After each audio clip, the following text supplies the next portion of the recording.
Now you can actually see this from the main road, which is Strines Road, which leads from Marple through Strines and into New Mills, through Hague Bar, you know that area. But you see it from the road, but we're actually going to go right up to it now. I really hope I don't slip on these stones. Here we go. Now I'm going to get down again. Oh my goodness, right.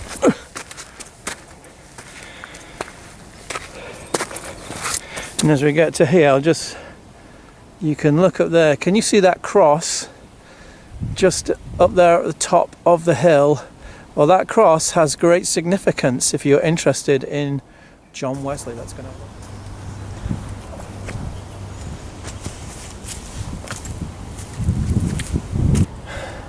to... Okay, so here we are at the foot of the cross. Now this cross was put up, I think, by the Methodist Church, and it signifies the place, the first place, I believe, where John Wesley stood and preached in this area.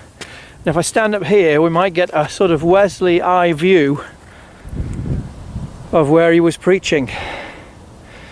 So, and if you can imagine this valley in John Wesley's day without council estates and flats and factories and so on, it must have been very beautiful. And in fact, it says that when he looked out in this valley, he said that it looked like paradise. And there's a cottage nearby, I believe, that is named Paradise Cottage, after what Wesley had said about it.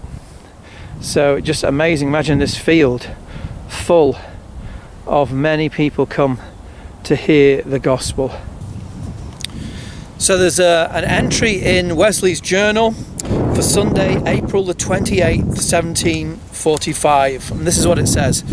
I preached at 5, as I have done overnight, about a mile from Altrincham. At 9 I preached at Stockport to a large congregation.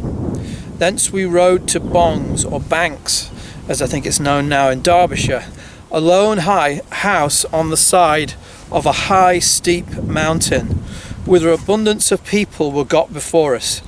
He says, I preached on justifying the ungodly, and his word was as dew upon the tender herb. Isn't that beautiful?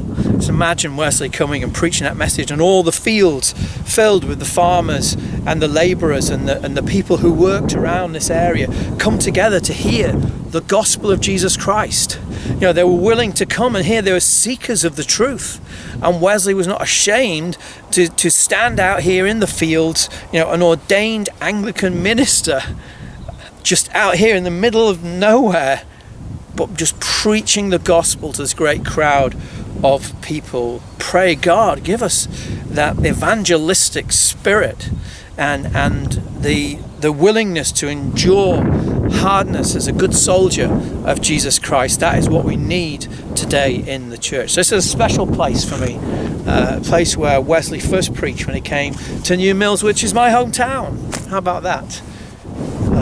So feeling it here